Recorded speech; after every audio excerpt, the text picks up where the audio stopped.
Welcome to Coleman Report Live. I'm Bob Coleman, and we're talking Main Street and the small business lenders to help it grow. Chris Hearn, CEO, founder, Fountainhead, one of the top PPP lenders. Chris, thank you for joining us. Where'd you end up on the list for the first draws? You were top 10, weren't you?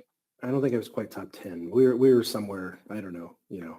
I honestly, I don't know. I don't even know if they ranked that stuff, Bob, but I appreciate you saying that. But I know you did very well and created a lot of jobs, kept a lot of jobs at Main Street. So thank you. So yep. Good for you. And you're having fun with PPP. First of all, you're the one who started this, and we have a couple. So what are we going to call this? John Riossi said second act. I said 3.0. That I was pointing out it's really 2.0. What are you calling this? I have called it round 2 of PPP, okay. But I call them second draw PPP loans. Yeah. And all right, we're still inconsistent. Katie, what do you like? Not quite what I've been having lately, Bob, by the way, for the record. Yeah, I think the problem is we've had the program ran out of funds at one point and was refunded, and it didn't really essentially change in any major ways at the time. So some people were calling that 2, right. And some people were still counting that as number 1. So some people are calling this number 3. Some people are calling it number 2. I think the easiest thing to remember, though, is, the first draw is going to be those initial loans. Second draw is going to be people getting a second loan. So that's probably the easiest thing to remember. Oop, we lost you, Bob. Can't hear you. Sorry about that. I don't know why I keep doing that, but what happened? What did you say? Oh, I said SBA dropped a lot of information this morning about first and second draws and guarantee repairs, so we're gonna go through that. But before we do that, this is just for me and for my staff.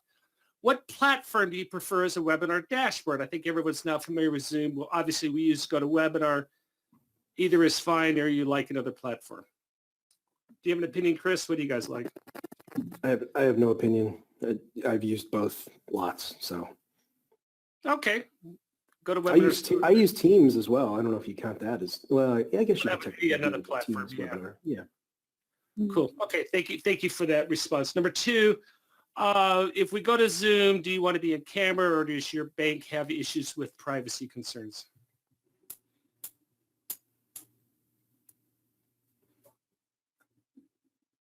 There we go. Okay, and answers those questions. That doesn't surprise me. I think a lot of people get tired of smiling and looking pretty on camera the whole time. Yeah, and we're not. Out of the pajamas. Yep. Okay, and here's the third. Now we're going to get into content. Are you comfortable with SBA making a guarantee repair if the lender makes an error in calculating the loan amount? This is for first draw, Chris, and I assume also second draws. I know what Chris is going to say, but let's see what. Third say yes. What do you think, Chris?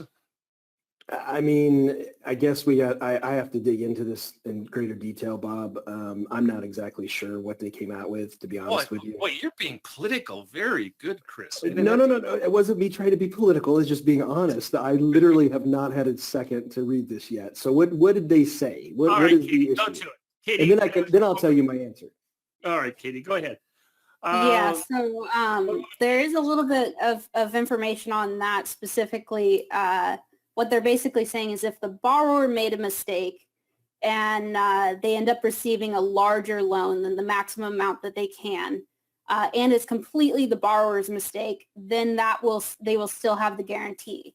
However, if the lender makes a mistake on that and doesn't catch it, or the lender was involved in that mistake, then you're looking at the guarantee denial for the portion that exceeds the maximum loan amount for that borrower. So just on that extra portion, say maybe they got an extra couple $1,000s, that won't have a guarantee on it. And they won't have forgiveness on that portion, and they have to start paying that off. And Katie, when does that convert to a loan on the interest rate's 1%? Obviously, but for the lender, it's bad news or concerning news that there's no collateral, no personal guarantee. But when do they start paying that back to the lender? It says in there immediately, so that's going to convert to a loan right away.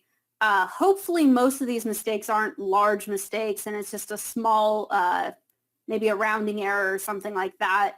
Hopefully it's not too much for the borrower to handle, but it will be, in theory, immediately after that mistake is identified. I believe Joseph, do we have these in the handouts today for people to download? I believe it is. I think I saw it. Good. Yeah. Yeah, and it says this just hit this morning, so we haven't got a lot of information. What else hit this morning, Katie? I'm sorry, Chris, go ahead. You want my opinion on that now? Absolutely. Because you're saying I was being political. I think it seems reasonable. Okay. Okay. However, in the fog of war that all the lenders were involved in, the problem is if this is coming awfully late after lenders were not really given precise 10 months, details. 10 months. Come on, Chris. Yeah, on how to calculate. I mean, there's still some gray areas on how to calculate some of these. And unfortunately, one of the areas, and I don't know that I can really blame SBA for this as much as whoever wrote the legislation in Congress, but the sole proprietors, the 1099s, the folks that we have to collect a Schedule C on, and the way we're supposed to calculate the loan amount based on that Schedule C is very disconcerting, particularly for the first draw PPPs that we did last year. And I think that's where you're going to see some lender errors, supposedly, according to this. And that's going to frustrate the lending community a lot because we did not get as much clarity as we should have gotten on that. Yeah, the rest Chris, of the stuff, I get it. I don't expect you to answer this. It's more of a rhetorical question, but obviously we have this guidance, but that also conflicts with the original CARES Act legislation, which is holding the lenders harmless for it, and they act in good faith. That's true as well. Yes. There's a few contradictions between the current regs at the moment and the law at the moment. So we'll see if this, I don't know what, unless they're talking litigation or whatever on this, but the SBA, the wheels are in motion on that. We'll see what happens. I don't see a new administration changing that at all. So we'll do that. What other forms hit, Katie? Yeah, so we got a white paper on calculating and documenting PPP loan amounts. That's just, I mean, it's for the borrower as much as it is for the lender. It goes through each type of borrower and walks you through how to calculate that, which hopefully will mean less errors in the future. Some people, like Chris was saying, were kind of confused how certain aspects of it were going to work. So that would be a good reference to have on hand if you're trying to calculate that. That's primarily for first draw PPP loans, though. It's not going to go over second draw, really. And then what we have on this. I'm sorry for interrupting you, Katie, but is this what we've been waiting for the final guidance on for forgiveness, or are we still waiting for another shoe to drop? Oh, no, absolutely not. We're still waiting on more forgiveness. The white paper is really just calculating the loan amount. That's not forgiveness. And even this procedural notice that I'm getting ready to talk about, this is about loan forgiveness, but this is not everything. This is going to primarily go into how to reapply for forgiveness using the 3508S if they say the borrower submitted using one of the other 3508S. They can basically resubmit as long as SBA hasn't remitted forgiveness yet using that new form. And all the lender really has to do is they need to notify the borrower, notify SBA, pull the old form, and submit this new one. I don't mean to put you on the spot, but the last bullet there, lender responsibilities, what's the status of the 1099s? Are they being issued? Are they issued by Treasury? Are they issued by the lenders? Do we know what that is? I don't know if I've read into it enough to really say. I don't know. You know if you have a responsibility for issuing 1099 as a lender, or is that going to be out of Treasury? I hear crickets. Okay, that's fine. We'll follow up on it because I know the reason why I asked that we got a lot of questions on that. Yeah. Very good. Well, speaking of anything else, Katie, that you want to talk about that came out this morning? Yeah, let's see. So that procedural notice goes into the borrower resubmission that I talked about.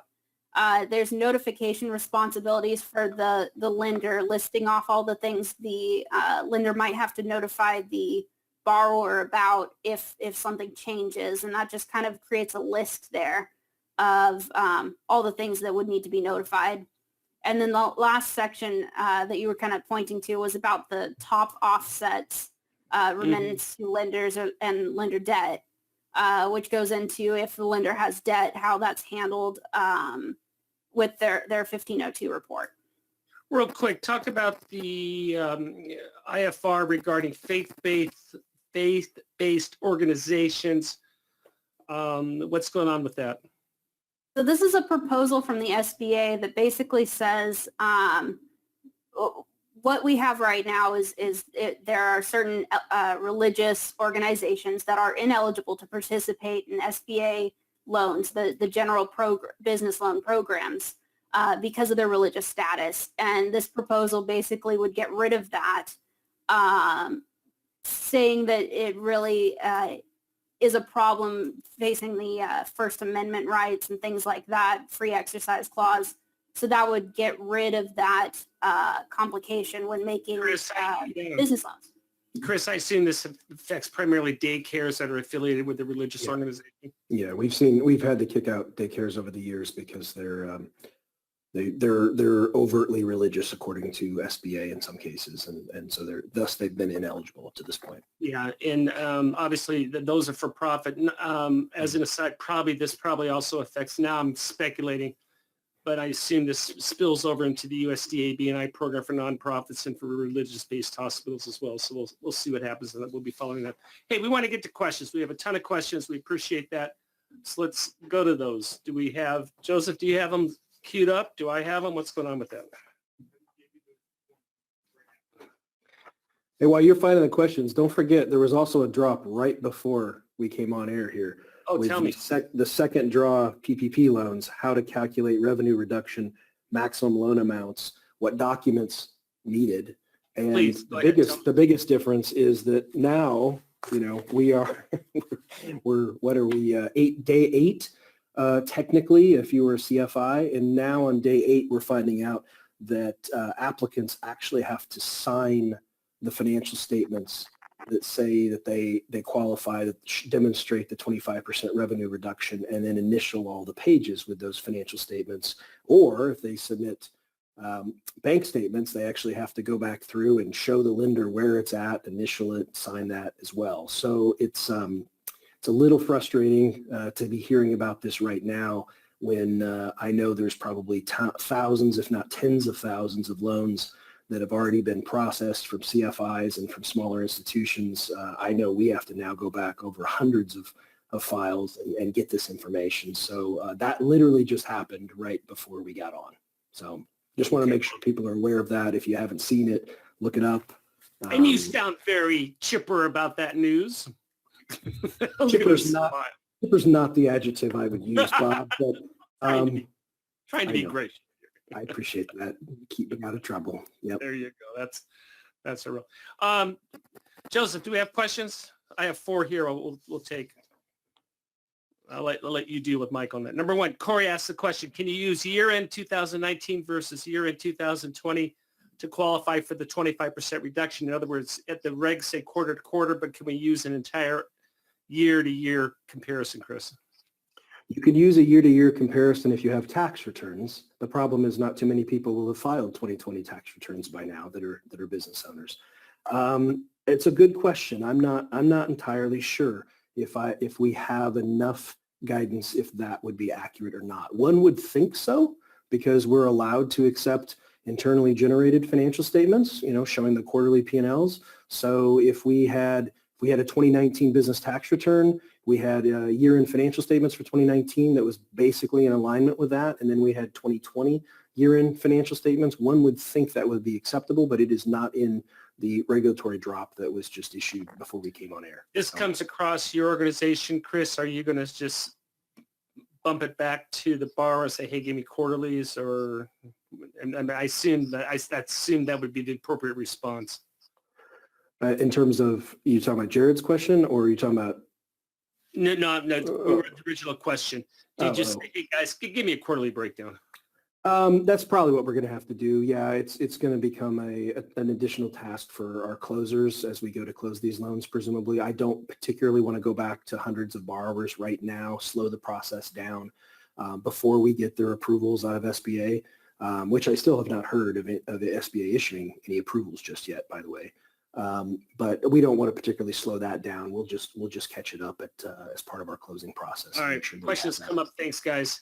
In the back room, has the SBA issued any statement on how to proceed once the round 2 loans are approved by SBA? The answer is no. We don't have that. So let's go to the next question. Lisa wants to know, what is the current latest guidance on PPP loan applications to legal permanent resident business owners?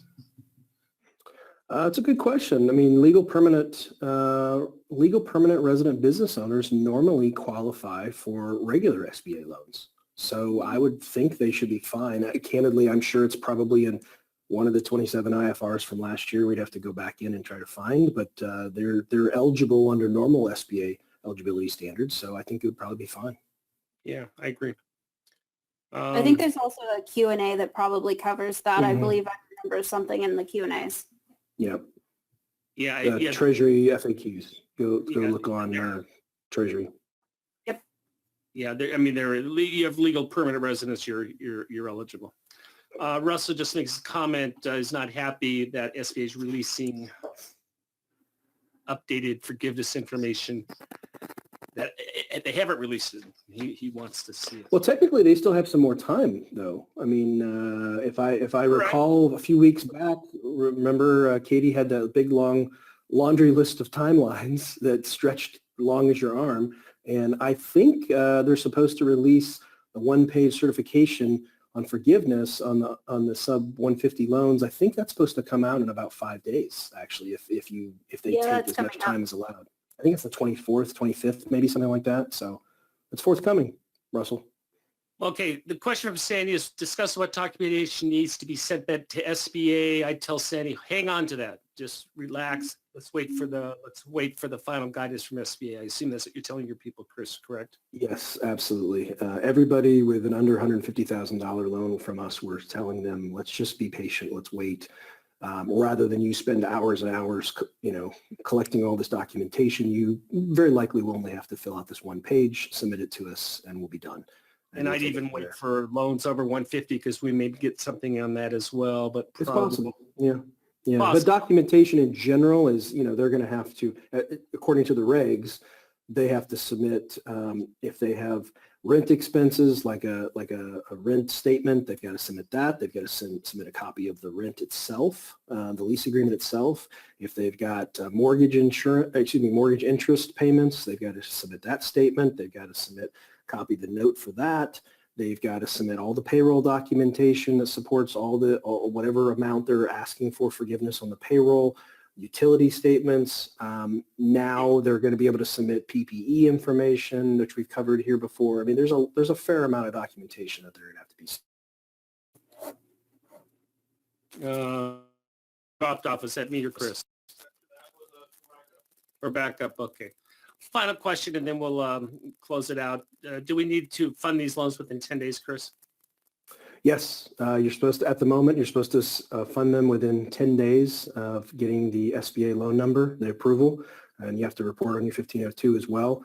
I'm not sure if you will actually have an additional 10 days like last time, if there's some delays in the borrowers of getting you the closing documentation that you need to finalize it. I think that would seem to make sense. I think they'll probably do that, but we'll see. And you're correct, Hope. I misstated when I said I haven't heard of any loans that have been approved. I was speaking from a couple days ago. I have actually heard as of this morning there are some loans that have been approved, although there's a lot of sole proprietors and 1099 type self-employed folks that are getting kicked back because the first draw lender didn't do it correct, didn't do the calculations correct. That's been causing a lot of problems, as well as the loan amounts themselves. SBA seems to have fixed it. They had this rounding issue where you basically had to round down, and now they seemingly fixed that. So that also is kicking out a lot of deals too.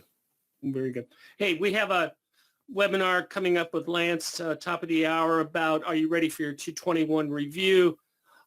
Send an email to myself at bob@colemanreport.com or send it to Joseph, and we'll do all the paperwork on that.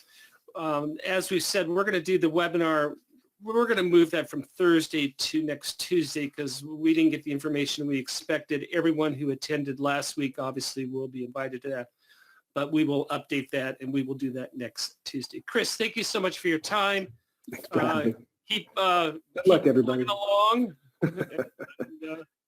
along. Do good for Main Street. Katie, thank you as always. Fine. And thank you for joining us today for Coleman Report Live and for supporting America's Main Street, one entrepreneur at a time. Have a great day.